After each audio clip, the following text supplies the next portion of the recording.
ಇವತ್ತು ಮನೆಯಲ್ಲಿ ಒಂದು ದಿಢೀರಂತ ಸ್ವೀಟ್ ಮಾಡಿದ್ದೆ. ಇದು ತಿನ್ನಲಿಕ್ಕೆ ಬೆಳಗಾಂ ಕುಂದ ಅಥವಾ ಕಲಾಕಂದ್ ಥರ ಬರುತ್ತೆ. ಟೇಸ್ಟು ತುಂಬ ಚೆನ್ನಾಗಿತ್ತು. ಹಾಗಾಗಿ ಇದನ್ನು ನಿಮ್ಮ ಜೊತೆ ಶೇರ್ ಮಾಡ್ತಾಯಿದ್ದೀನಿ.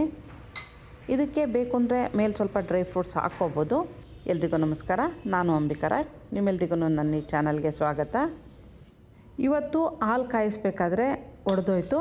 ತಕ್ಷಣ ಇದನ್ನು ನಾನು ವೇಸ್ಟ್ ಮಾಡೋದು ಬೇಡ, ಒಂದು ಸ್ವೀಟ್ ಮಾಡೋಣ ಅಂಥೇಳಿ ಮಾಡ್ತಾಯಿದ್ದೀನಿ.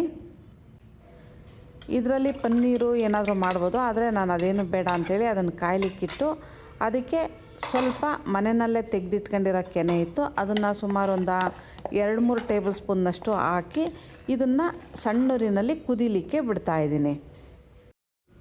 ಹಾಲಿನ ಕೆನೆ ಎಲ್ಲ ಚೆನ್ನಾಗಿ ಒಂದು ಸಾರಿ ಮಿಕ್ಸ್ ಮಾಡಿ ಆಮೇಲೆ ಆಗಾಗ್ಗೆ ಈ ಥರ ಕೈ ಆಡಿಸ್ತಾ ಇದ್ದರೆ ಸಾಕು, ತಳ ಹಿಡಿದಂಗೆ ಸಣ್ಣೂರಿನಲ್ಲಿ ಕುದೀತಾ ಇರಬೇಕು. ಈ ಕೆನೆಯಲ್ಲಿ ನೋಡಿರಿ ಒಂಥರ ಅಲ್ಲಲ್ಲೇ ಸ್ವಲ್ಪ ಸಣ್ಣ ಸಣ್ಣ ಗಂಟು ಥರ ಕಾಣಿಸುತ್ತಲ್ಲ, ಅದು ಹಾಗೇ ಇರಲಿ. ಅದನ್ನೆಲ್ಲ ಸ್ಮ್ಯಾಶ್ ಮಾಡೋದು ಬೇಡ. ಅದು ತಿನ್ನೋಕ್ಕೆ ಬಾಯಿಗೆ ಸಿಗ್ತಾಯಿದ್ರೆ ಚೆನ್ನಾಗಿರುತ್ತೆ. ಇದು ಸುಮಾರು ಗಟ್ಟಿಗಾಗಲಿಕ್ಕೆ ಒಂದು 20 ನಿಮಿಷ ಟೈಮ್ ತೊಗೊಳುತ್ತೆ. ಇದು ಕುದೀತಾ ಇರಲಿ. ಕುದೀತಾ ಗಟ್ಟಿಯಾಗುತ್ತೆ. ಅಷ್ಟರೊಳಗೆ ಒಂದು ಕಡಲೆ ಹಿಟ್ಟಿನ ಮಿಶ್ರಣನ ರೆಡಿ ಮಾಡ್ಕೋಬೇಕು. ಒಂದು ಬಾಣಲಿಗೆ 1 ಟೇಬಲ್ ಸ್ಪೂನ್ನಷ್ಟು ತುಪ್ಪ ಹಾಕಿ ಅದು ಸ್ವಲ್ಪ ಮೆಲ್ಟ್ ಆಗಲಿ.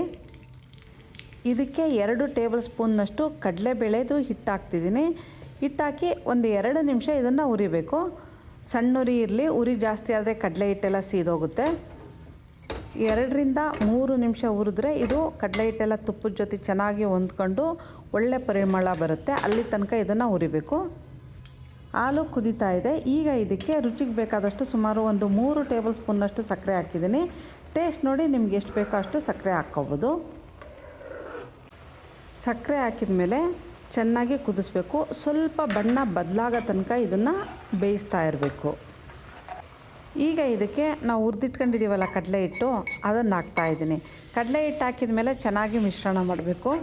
ಇದು ತಿನ್ನಲಿಕ್ಕೆ ಕಲಾಕಂದು ಅಥವಾ ಬೆಳಗಾಂ ಕುಂದ ಥರ ಟೇಸ್ಟ್ ಬರುತ್ತೆ.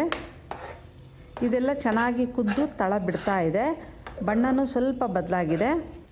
ಹಾಲು ಬಿಸಿ ಮಾಡ್ಬೇಕಾದ್ರೆ ಹೊಡೆದ್ರೆ ತಕ್ಷಣವೇ ಈ ಸ್ವೀಟ್ ಮಾಡ್ಬೋದು. ಸ್ವಲ್ಪ ಹೊತ್ತೇನಾದರೂ ಹಾಲು ಹಾಗೆ ಇಟ್ಟರೆ ಹುಳಿ ಬರುತ್ತೆ. ಈ ಥರ ಮಾಡೋದ್ರಿಂದ ಹಾಲೂ ವೇಸ್ಟ್ ಆಗೋಲ್ಲ, ಸ್ವೀಟೂ ತುಂಬ ಚೆನ್ನಾಗಿರುತ್ತೆ. ನೀವು ಒಮ್ಮೆ ಟ್ರೈ ಮಾಡಿ ನೋಡಿ. ಇಷ್ಟ ಆದರೆ ಲೈಕ್ ಮಾಡಿ, ಶೇರ್ ಮಾಡಿ. ನನ್ನ ಚಾನಲ್ಗೆ ಸಬ್ಸ್ಕ್ರೈಬ್ ಆಗದಿದ್ದರೂ ಸಬ್ಸ್ಕ್ರೈಬ್ ಆಗಿ. ನಮಸ್ತೆ.